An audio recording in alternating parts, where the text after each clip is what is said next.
या 5 तारखेला होणाऱ्या जिल्हा परिषद पंचायतीच्या निवडणुकीमध्ये गवगवीत यश मिळावं म्हणून वाटारकवली गावामधल्या प्रचाराचा शुभारंभ आपल्या जिल्हा परिषद गटाच्या वतीनं आणि वाटारकवली ग्रामस्थांच्या वतीनं अंबामाते समोर श्रीफळ वाढवून या ठिकाणी शुभारंभ केला। त्या निमित्तानं उपस्थित असलेले आपल्या कराड उत्तरचे आमदार माननीय मनोहर घोरपडे यांच्या सुविद्य पत्नी सभापती शांताताई घोरपडे, त्याचप्रमाणे या ठिकाणी उपस्थित असलेले कायमच आपल्याला ज्येष्ठ मार्गदर्शक म्हणून मला तर 1980 सालापासून ते मार्गदर्शक आहे असे रहमतपूर नगरीचे माजी नगराध्यक्ष माननीय संपतराव माने, या ठिकाणी उपस्थित असलेले शिवसेनेचे बदलापूरचे शहर प्रमुख आणि आपल्या महायुतीमध्ये घटक पक्षाचे नेते, या गटामधले पिंपरीगावचे सुपुत्र माननीय परेश भोसले बापू, या ठिकाणी उपस्थित असलेले महाराष्ट्र प्रदेश प्रांतीचे सदस्य माननीय विकासांना गायकवाड, या ठिकाणी किसान मोर्चाच्या सातारा जिल्ह्याच्या उपाध्यक्षा समजूर रुक्मिणीताई जाधव उपस्थित। आता पंचायत समितीत 3 सदस्य येत आहेत माझ्या म्हणून त्यांनी काम केलं ते माननीय विकासराव, दुसरे प्रतिनिधी सदस्य अण्णासाहेब निकम, तिसरे सुनील मलवट आणि आता उपस्थित असलेले व्यासपीठावरती आता सगळेच प्रमुख वेळ घालवत आहे नाव घेऊन समोर बसलेले तुम्ही सर्व या विभागातून आलेले सर्व कार्यकर्ते, माता भगिनी आणि विशेष करून त्यांनी या तिन्ही उमेदवारांना पाठिंबा दिला आणि ते माघार घेतली ते आमच्या अभिजय प्रकाश आप्पांच्या सर्व उमेदवार, या ठिकाणी उपस्थित असलेले सर्व तरुण मित्र बंधू भगिनी आणि खास करून उपस्थित असलेले आमचे सर्व पत्रकार मित्र बंधू,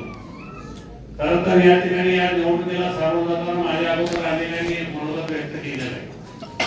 आणि या जिल्हा परिषदेच्या निवडणुकीमध्ये आपल्या उमेदवार जिल्हा परिषदेच्या सौ क्षेत्रा गायकवाड आहे, दुसरे उमेदवार वाटारकवली गावाच्या सभापती संजय सुनील मलवडकर आहे आणि तिसरे उमेदवार माननीय आर्वी गणाचे अनंत पाटील साहेब उर्फ तात्यासाहेब साबळे, या तिन्ही उमेदवारांना चिन्ह मिळाले आणि माझ्या अगोदर आता विकासांनी काय गोष्टीचा उल्लेख केला आणि विकास राऊतांनी उल्लेख केला। या ठिकाणी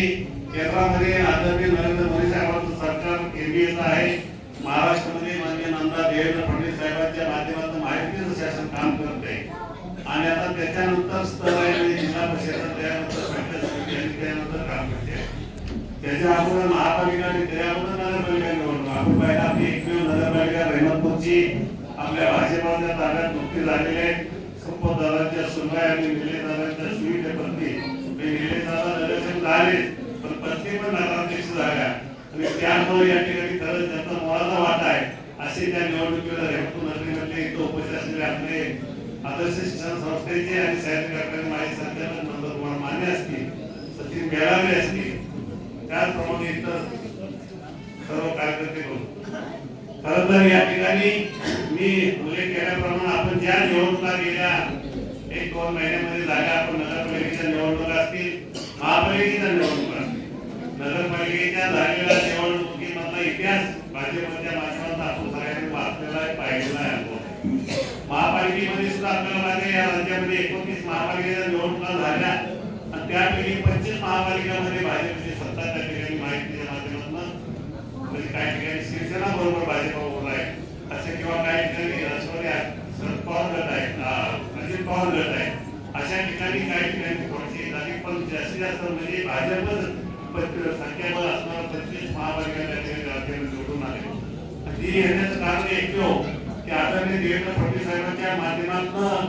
जी या राज्यामध्ये विकासाची गती घेतलेली आहे, माननीय नरेंद्र मोदी साहेबांच्या मार्गदर्शनाखाली या ठिकाणी महाराष्ट्राची विकासाची गती आपण सगळेजण वाचतोय, अनुभवतोय। खरं तर या ठिकाणी निकम सरांनी उल्लेख काही गोष्टींचा केला, वस्तुस्थिती खरे आहे की तिथं सत्ता असेल तर खाली पण सत्ता आपलीच असली पाहिजे तर अधिकार आपल्याला मिळणार आहे आणि म्हणून या ठिकाणी आपण सर्वांनी खरं तर या माझ्या अगोदर आणि वक्त्याने उल्लेख केला मी काय सगळ्यांना सरकारच्या माध्यमातून होणाऱ्या केंद्र शासन राज्य शासनाच्या योजनांचा तुम्ही सगळेजण लाभ घेताय, अनुभव घेताय आणि या ठिकाणी सर आपण मग शेतकऱ्यांच्या सारख्या असुद्या, महिलांच्या सारख्या असुद्या, तरुणांच्या सारख्या असुद्या, कशा योजना महाराष्ट्र शासन आणि केंद्र शासन राबवते की तुम्ही सगळेजण उपभोग घेता आणि अनुभवता. त्यामध्ये एवढंच या निमित्तानं आपल्याला सांगेल की त्याच पद्धतीनं या ठिकाणी या जिल्हा परिषद गटामध्ये आपल्याला राहिलेला उर्वरित विकास करायचा असेल तर आपण आपल्याला खरं या ठिकाणी विकासाची संसदीय असणारा हा जिल्हा परिषद गट आहे आपला. आणि आदरणीय आमदार जयकुमार गोरे भाऊंचं नेतृत्व, माननीय आमदार मनोज घोरपड्यांचं नेतृत्व आणि माननीय या जिल्ह्याचे निवडणूक प्रमुख तहसीलदार कदम यांचं नेतृत्व यांच्या माध्यमातून गेल्या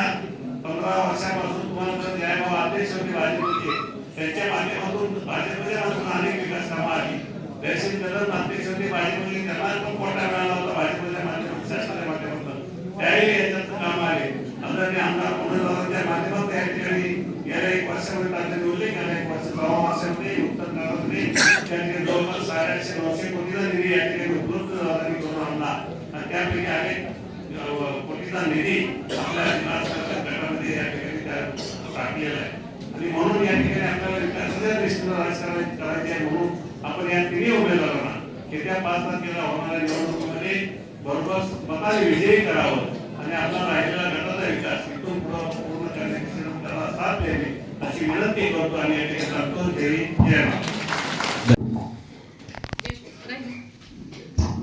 रहिमतपूर नगरीचे ज्येष्ठ नेते आदरणीय संपतरावजी दादा आणि तसेच आदरणीय नंदकुमारजी माने पाटील आणि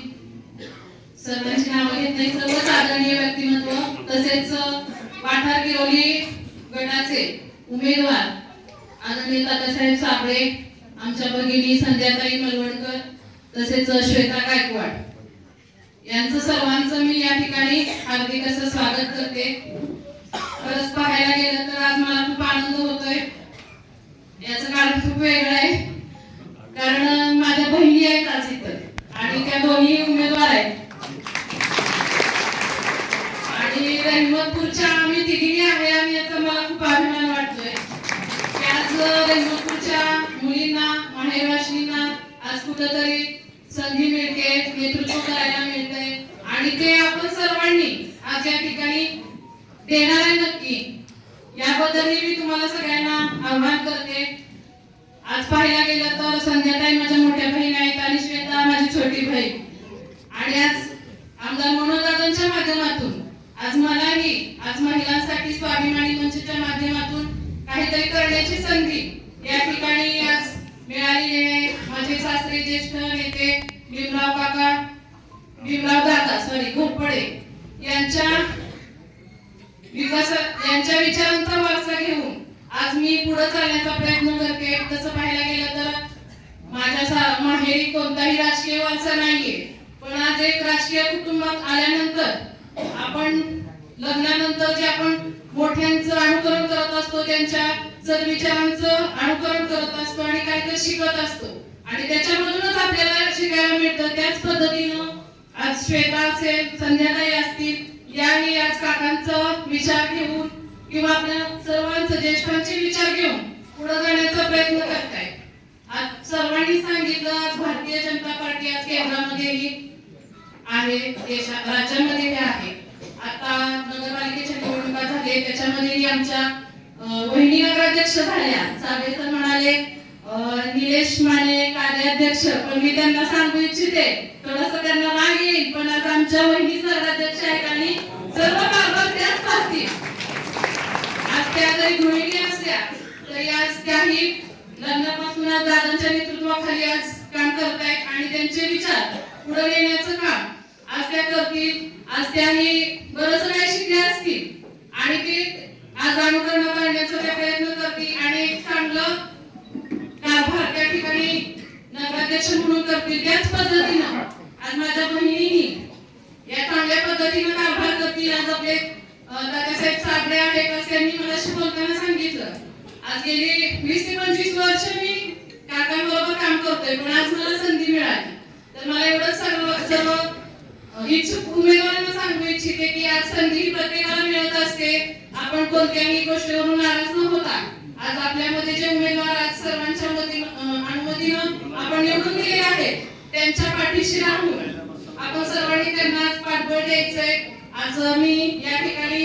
आमच्या स्वाभिमानी महिला सखी मंचच्या पदाधिकारी आणि ताई समोर बसल्यात त्यांचे आणि आज विकास अण्णांचे या ठिकाणी आभार मानू इच्छिते की आज त्यांनी दादांच्या शब्दाला मान दिला या ठिकाणी आणि आज आपल्या सर्वांना त्यांनी पाठिंबा दिलेला आहे. आपण बघतोय आज भाजपचं सरकार आहे आणि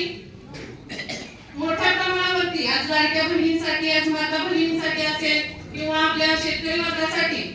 आज भाजपच्या सरकारनं अतिशय योजना आखलेल्या आहेत आणि त्या योजना पूर्णत्वास नेण्याचं काम आज या ठिकाणी केलेलं आहे. आपल्याला कर्तव्यदक्ष पंतप्रधान लाभलेले आहेत आणि त्यांच्या नेतृत्वाखाली संपूर्ण मुख्यमंत्री असतील, आज सर्वच वरिष्ठ नेते असतील. आज आपण बघतो आमदार मनोज दादांच्या माध्यमातून आज 700 ते 800 कोटीचा निधी वर्षभरामध्ये आपण कराड उत्तर मतदारसंघामध्ये खेचून आणलेला आहे आणि प्रत्येक गावामध्ये आज विकास कामांचा डोंगर आज त्या ठिकाणी उभा केलेला आहे. आणि या सर्व हे करण्यामागं आज आपल्या सगळ्यांची मोलाचं सहकार्य त्या ठिकाणी आज आमदार मनोज दादांना मिळालेलं आहे. आपण आता झालेल्या विधानसभेच्या निवडणुकीमध्ये ज्या पद्धतीनं आज सर्वांनी मोलाचं सहकार्य केलं त्याच पद्धतीनं आजच्या या स्थानिक स्वराज्य संस्थांच्या निवडणुकीमध्ये आपले जे संपूर्ण गट आज प्रत्येक गटामध्ये आपले उमेदवार आहेत भारतीय जनता पार्टीचे. आज वाठारातील गटाचे उमेदवार आहेतच, त्याचबरोबर इतर गटातही आज आपण बघतो आपले काही पाहुणे सगळीकडे असतात, प्रत्येक ठिकाणी आपले सर्वांचे पाहुणे असतात आणि त्या प्रत्येक ठिकाणी आपल्या या भारतीय जनता पार्टीच्या उमेदवाराला आपण मोठ्या मताधिक्यानं या ठिकाणी आज निवडून आणायचं आहे आणि या सातारा जिल्हा परिषदेवरती भारतीय जनता पार्टीचा झेंडा त्या ठिकाणी आपल्याला उभा करायचा आहे आणि या माध्यमातून एक चांगलं देश राज्य म्हणायला काय हरकत नाही. आपण या ठिकाणी एक चांगला विकास करण्याचा प्रयत्न आज करायचा आणि आज महिलांच्या माध्यमातून असेल आज विकासाची कामं आज त्यांनी आपापली कामं सांगितली की आम्हाला काय करायचंय काय करायचं नाहीये तर ते करण्यासाठी आज काका त्यांना मार्गदर्शन करतीलच आणि आमदार मनोज दादांचंही सहकार्य तितक्याच मोठ्या प्रमाणावरती आपण सर्वांना लाभणार आहे. आज एवढ्या संख्येने आपण या ठिकाणी उपस्थित राहिलात त्याबद्दल मी तुमचे सर्वांचे खूप खूप आभार मानते आणि आज मला इथं बोलण्याची संधी दिली. माझ्याकडून काही चुकलं असेल तर क्षमा असावी आणि पुन्हा एकदा सांगते 5 तारखेला कमळ या चिन्हावरती आपण सर्वांनी मतदान करायचंय आणि भाजपला निवडून आणायचंय. धन्यवाद.